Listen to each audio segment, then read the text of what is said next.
पहला सवाल है 5.1 का in which of the following situations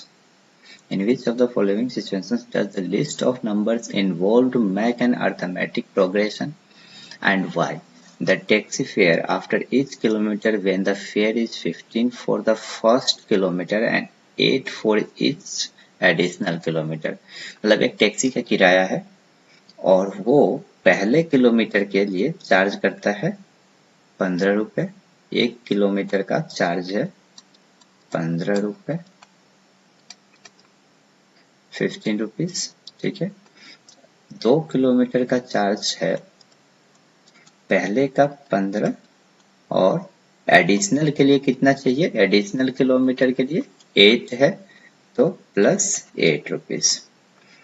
3 kilometre के लिए ये कितना हो जाएगा 15 पहले का, नेक्स्ट 2 का 2 इंटू 8 रुपीज। फिर 4 किलोमीटर डिस्टेंस कवर करने का 15 पहले का और नेक्स्ट 3 किलोमीटर का 3 मल्टीप्लाई बाय 8। तो आप अगर इसको देखो ध्यान से तो ये क्या बन रहा है, एक सीरीज बन रहा है और उस सीरीज को अपन एपी से कंपेयर करें, ए first A plus D standard AP, A plus 2d, A plus 3d। आप देखो ध्यान से हर जगह d किसके इक्वल में आ रहा है, 8 के। तो हर जगह पे डिफरेंसेस कितने हैं, 8 है। तो कॉमन डिफरेंस यहाँ पे आ गया 8, इसलिए ये क्या हो गया एपी हो जाएगा।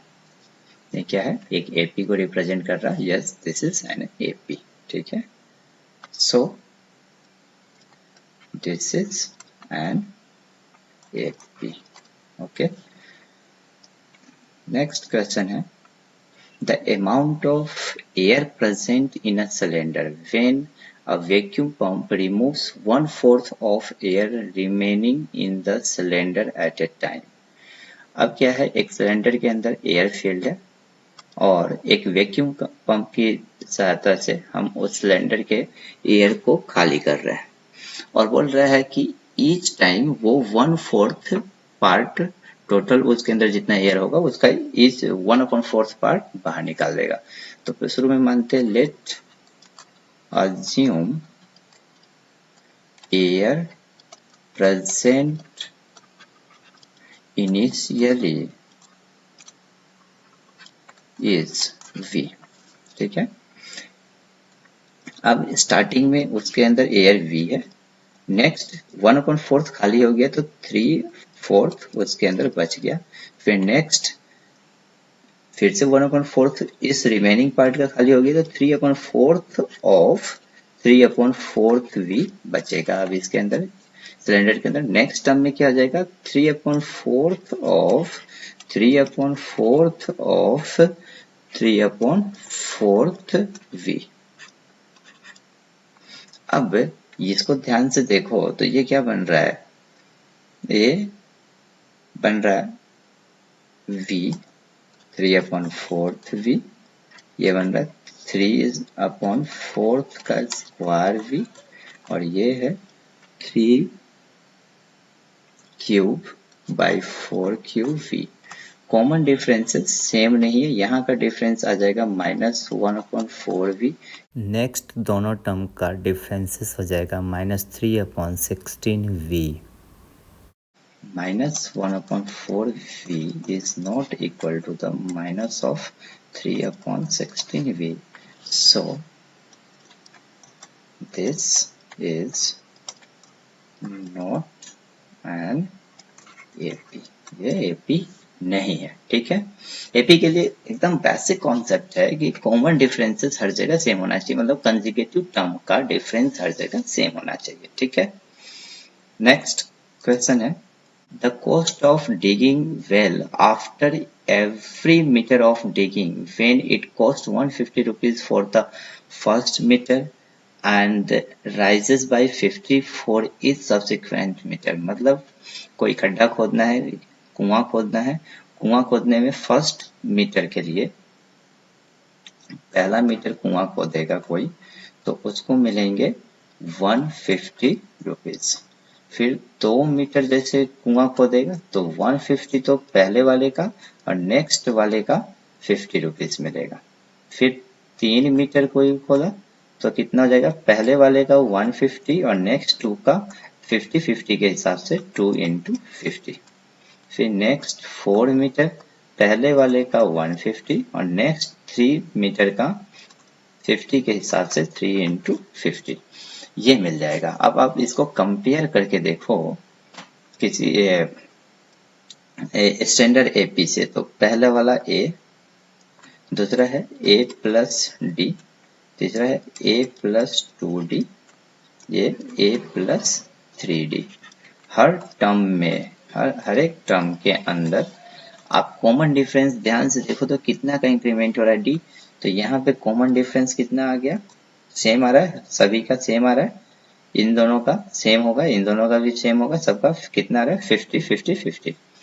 तो कॉमन डिफरेंस कितना आ रहा है 50। मतलब कॉमन डिफरेंसेस का मतलब ये ऐसे है कि आप अगर इसको इन दोनों को घटा करके देखोगे, इसका और इसका डिफरेंस निकालोगे तो आपको 50 रुपीज का मिलेगा, इसका और इसका भी डिफरेंस निकालोगे तो 50 रुपीज मिलेगा। फिर ये वाला टर्म और ये वाले टर्म का डिफरेंस निकालोगे तो फिर से 50, तो सब में 50-50 मिल रहा है। ऐसे ही सोन ऐसा चलता जाएगा तो क्या हो जाएगा, ये एपी है। Okay, next question. Next question है amount of money in the account every year when 10,000 is deposited at compound interest at 8% per annum. ठीक है, तो देखते हैं इसका क्या हो जाएगा। पहले आपको कंपाउंड इंटरेस्ट का फॉर्मूला पता होना चाहिए। क्या होता है कंपाउंड इंटरेस्ट, फाइंड आउट करने का होता है अमाउंट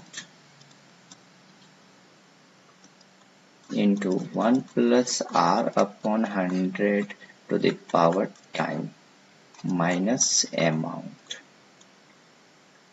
ये तो हो गया आपका, सिर्फ इंटरेस्ट निकालना चाहते हो और कितना हो गया वो निकालना है, तो सिर्फ ये वाला क्वांटिटी बता देगा कि इतने एक साल बाद कितना क्वांटिटी रह गया, मतलब कितना हो गया। यानी इसमें क्या है, अमाउंट प्लस इंटरेस्ट दोनों ऐड है, अमाउंट प्लस इंटरेस्ट दोनों ही है।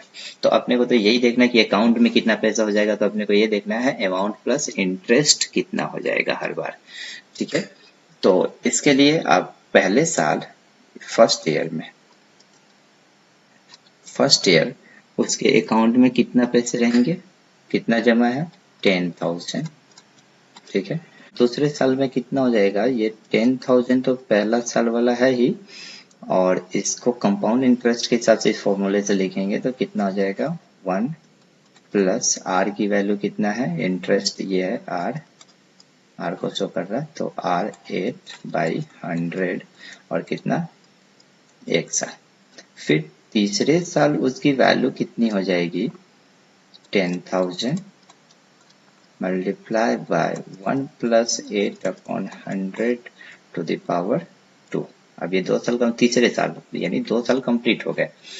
अब इस तरीके से उसकी वैल्यू बढ़ती जा रही है। ये कितना है 10,000, इसको सोल्व आउट करोगे तो 10,800 रुपीज हो गया, और इसको सोल्व करोगे तो 11,664 रुपीज हो गया। अब इस तरीके से इन दोनों का डिफरेंस अगर आप देखते हो तो कितना है 800, इन दोनों का डिफरेंस देखते हो तो कितना है 864 रुपीज आ रहे हैं। अब ये दोनों सेम नहीं है, these are not equal, so it is no an AP.